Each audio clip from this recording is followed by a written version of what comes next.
जय हरी. नाथांचं भागवत हे आम्ही एकदा वाचलं, ऐकलं आणि झालं असं होईल का? नाही. तर याचा आपल्याला अभ्यास करायचा, म्हणजे तत्कथनम तच्चिंतनम अन्योन्यम तत्प्रबोधनम, असं हे भागवत आणि त्याचं मंगलाचरण आहे. भाग 218. तर आपण पुन्हा पुन्हा विचार करूया की नाथांनी भागवतामध्ये मंगलाचरण का केलं. तर मंगलाचरण याचा अर्थ कोणतंही कार्य आरंभ करण्यापूर्वी आपल्या अधिकारानुरूप अगदी स्वाभिमत देवतेचं स्मरण करून कार्याला आरंभ करणं, असा वैदिक धर्मीय शिष्ठांचा संप्रदाय आहे. त्याचं कारण असं की जीव हा अनेक अज्ञानादी दोषांनी युक्त असल्यामुळं स्वतंत्रपणे कार्य करण्यास असमर्थ आहे. शिवाय कार्य म्हणलं की अनेक अडथळे येत असतातच, नाही का. शिवाय धार्मिक कार्याला तर अडथळे पाचवीलाच पुजलेले आहेत. ती येऊ नयेत आणि कार्य निर्विघ्नपणे पार पडावं यासाठी मंगलाचरण करणं आवश्यक असतं. साधारण माणूस विघ्न येतील, कार्यसिद्धीस जाणार नाही अशी शंका करतो, म्हणून कोणतेही कार्य करण्यास पुढे धजत नाही. मध्यम माणूस कार्य सुरू करतो, पण विघ्न दिसली की कार्य अर्धवट सोडून देतो. उत्तम पुरुष मात्र पूर्णपणे विचार करतो. त्याची ईश्वरावर पूर्ण श्रद्धा भावना असते, विघ्नांचा विचार करत नाही आणि निश्चयपूर्वक कार्य सुरू करतो.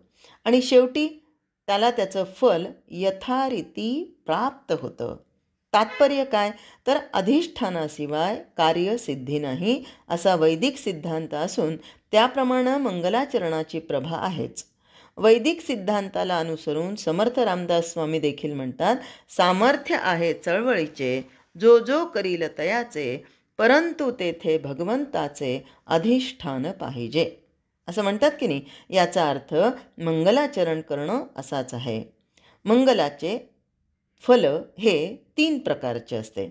पहिलं कार्यसिद्धी, दुसरं फल पुण्यप्राप्ती आणि तिसरं फल शिष्टाचार परिमालन हे होय. शिवाय मंगलाचे प्रकारही अनेक आहेत. वस्तुनिर्देश रूप, नमस्कार रूप, आशीर्वाद रूप मंगल. आता हे आपण ज्ञानेश्वरीतही वाचलेलंच आहे. आणि त्यातही सगुण, निर्गुण, कायिक, वाचिक, मानसिक, साक्षात आणि शाकुनिक हे असे आहेत. आणि पुढे कसं येतं, तर अवतारी, योगी, संत महात्मे या सगळ्यांनी, अगदी सगळ्यांनी ग्रंथारंभी मंगलाचं वर्णन केलं आहे. वक्ता आणि श्रोता या उभयतांना मंगलाचं फल मिळतं. त्याशिवाय पूर्वजांबद्दल ऋषी, मुनी, विद्वान, साहित्यिक इत्यादिकांबद्दल आदरभाव निर्माण होतो. बरोबरीच्या लोकांबद्दल बंधुभाव, प्रेम, मैत्री वाढते. आणि जे पुढचे आहेत, म्हणजे मोठे आहेत किंवा हे, तर त्यांच्याबद्दल आत्मीयता वाढते आणि त्यांना योग्य प्रकारचं मार्गदर्शन होतं. आज समाजात एकमेकांबद्दल आदराची, प्रेमाची भावना शून्य होत असलेली दिसते. कसं आहे, म्हणजे अनेक प्रलोभनं आहेत. अगदी साधं जर बघितलं ना, तर आपल्या सगळ्यांच्या हातामध्ये आलेला हा मोबाईल इतका जीवश्च कंठस्थ झालेला आहे की मोठी माणसं जरी आली तरी मुलं आपला आपला गेम खेळत बसणार, काहीतरी रील्स बघत बसणार. तर आज मोठ्यांचा आदर करणं याच्यासाठी फार काही करायचं नाही. मोठे लोक आले की फक्त आपला मोबाईल बंद करून बाजूला ठेवणं हेही तितकंच गरजेचं आहे. बरं, याहीपेक्षा उलट जर विचार केला तर आजकाल द्वेष, मत्सर या गोष्टी वाढत आहेत. त्यातल्या त्यात वृद्ध, आजारी, अपंग याबद्दल आदरच नव्हे तर प्रत्यक्ष माता पिता, अर्थातच वृद्ध असलेले, काहीच काम न करणारे, त्यांना घराबाहेर देखील घालवण्याचा, वेगळं राहण्याचा प्रकार दिसतो.